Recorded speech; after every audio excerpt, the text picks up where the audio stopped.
سلام لك عبيتي كما تكونوا كما ياللهم نالبات يا لك أبكشنا الله كمسترين لهم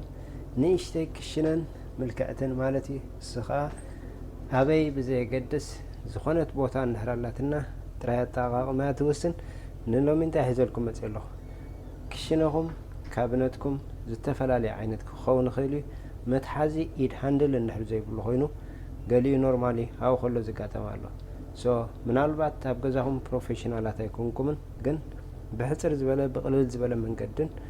ማኒልያ ወይ ከዓ መትሓዚ ሃንድል ክትገብሩሉ ምስ ትደልዩ እትሕግዘኩም መሳርሒት ሒዘልኩም መፅእ ኣለኹ ንሳ ድማ ልክ ኣፍታ ንደልያ ቦታ ወይ ከዓ በቲ ዓይነት ናይቲ ዘለና ዓይነት ሃንድል ተጠቒምና እዚ እንዳቀያየርና ከም ትሪእዎ ዘለኹም ዝተፈላለዩ ዓይነት ሳይዝ ኣለዎ ኦኬ لازم እንዳቀማጠልኩም